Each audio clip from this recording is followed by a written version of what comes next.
Ma mère et moi prenons la route aux alentours de 6 h du matin, direction Villiers-sur-Marne, pour assister au Black Hole. Première fois ever que je vois les Twins dans un battle. Il faut savoir que j'étais malade depuis plusieurs semaines. Je souffrais d'une trachéite non traitée, qui est une inflammation de la trachée. Et donc j'ai toussé pendant tout le battle. Mémorable. Je vous passe les détails, Laurent a gagné, le boss. Et à la fin de l'événement, je cherche les Twins du regard parce que j'avais envie de leur parler. Impossible. Normalement, tu peux pas les perdre par rapport à... Tu peux pas normalement, mais impossible. Je pensais vraiment que j'allais pas pouvoir leur parler. Puis tout d'un coup, un Larry sauvage apparaît. Je vais le voir et on discute.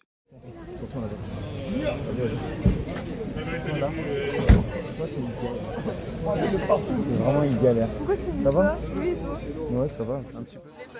Non mais frère, attends, Je m'en bats les mais couilles. tu fais 8,50 m.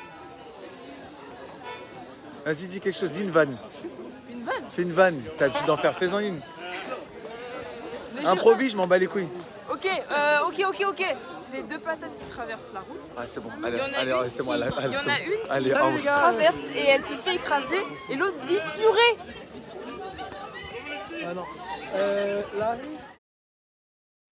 D'accord. Au moment de partir, donc à pied, je me rends compte que j'ai oublié de lui faire signer mon DVD Men in Black 4 encore. Et un edit que j'avais fait. Ma mère me dit, il est encore là, on est là, viens, au pire, tu vas le faire signer. Donc nous qui étions en train de partir, on fait demi-tour. Il était en train de discuter avec un fan, je suppose. Du coup, j'ai pris un petit peu mes distances pour leur laisser de la place. Larry m'a vu, il y a eu un eye contact, donc je pense qu'il a capté pourquoi j'attendais. Et après un certain temps, j'ai une toux qui se déclenche. Donc depuis plusieurs semaines, comme j'étais malade, ça m'a pas forcément alerté d'emblée. Je vous rappelle que cette toux est issue d'une inflammation de la trachée. Une inflammation qui m'a causé une accumulation de glaires qui ne sont jamais sorties. Mais c'est bon, au bout d'un moment, voilà, je tousse et puis après ça repart. Sauf que là, je suis arrivé au stade où l'air ne passait plus. J'étais tout simplement en train d'étouffer. Bon, à partir de là, l'anecdote va être basée uniquement sur des souvenirs un petit peu flous dus au manque d'oxygène. Donc je vais essayer de me souvenir le plus possible. Je crois que quelqu'un a demandé à Larry s'il avait pas sur lui un inhalateur, quelque chose comme ça. Et de là, il s'est retourné parce qu'entre temps, il s'était mis de dos. Je ne sais pas comment il m'a vu. Mais c'est pour ça qu'il m'avait vu en fait. On lui avait demandé. Bref, je le vois se retourner et se diriger vers moi. Donc moi j'étais au bout de ma vie, voilà. Je sais plus comment, je me retrouve au sol contre le muret. Et là il me demande qu'est-ce qui se passe. Il me demande si je fais de l'asthme. Il y avait ma mère à côté qui était en panique totale, ça je m'en souviens très bien. Il a demandé à ma mère à un moment si elle veut qu'il appelle les secours. Et c'est là que je comprends pas, parce que je l'ai vu prendre son téléphone. Et la seconde d'après, je parlais avec une fille qui était dans le battle, qui était infirmière. Alors la chance. Et lui il a disparu. Alors les gars, arrêtez de disparaître comme ça. C'est plus possible. C'est plus possible. C'est les lutins les plus grands que j'ai jamais vus. Les gars, ils disparaissent comme ça. Je vous ai dit, c'est des maximati. Des maximati. En un claquement de doigts, ils changent de dimension, ils changent d'univers parallèle. J'étais au bout de ma vie. Au bout de ma vie. Je voyais des étoiles, je voyais des étoiles. J'arrivais plus à respirer. Il y avait Larry juste à côté. Et puis il me disait non mais tu calmes. C'est toi qui dois diriger ton corps. C'est pas ton corps qui doit te diriger toi. Il a dit un truc comme ça en mode respire. Tu vois. Il a dit à quelqu'un qui respire pas, respire. C'est un peu ça. Mais il était trop cool.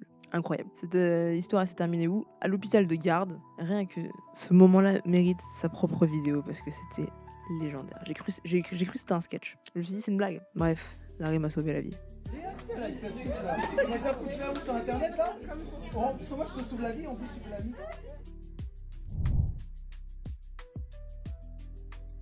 Cette vidéo s'adresse à Larry des Twins. Je sais que t'as pas de patience. Au bout de 10 secondes, tu peux déjà partir. S'il te plaît, regarde. Je vais faire le plus vite possible. En tout cas, je voulais te remercier par rapport à ce que tu as fait pour le Black Hole. Enfin, au Black Hole pour moi. De m'avoir aidé dans ce moment de détresse ultime pour moi où j'arrivais plus à respirer. Parce que t'es venu, tu m'as aidé à me calmer, à canaliser et tout. T'as eu les bons mots et cette démarche-là, elle est fabuleuse et c'était très gentil de ta part. Et d'avoir eu cette démarche d'appeler les secours pour moi et tout ça, je t'en suis infiniment reconnaissante parce que voilà, t'as agi très vite et je pensais même pas que tu m'avais vu au début parce que t'étais de dos, donc voilà, le mec a des yeux même là. Voilà. En tout cas voilà, le fin mot de l'histoire c'est que j'avais une infection de la trachée, c'est pour ça que j'arrivais pas à respirer, parce que je t'avais dit j'avais un truc coincé dans la gorge, en fait c'est ma trachée qui faisait un petit peu comme toi des freestyles mais dans ma gorge, donc l'air passe beaucoup moins bien. Ce que tu fais avec tes pieds là, voilà, mes cordes vocales faisaient la même chose, des nœuds, voilà, on va simplifier comme ça. Larry c'était une personne incroyable et ça me conforte encore dans l'idée que je suis très fière d'être fan de quelqu'un comme toi, enfin de toi tout simplement, voilà, c'est plus simple. Et merci.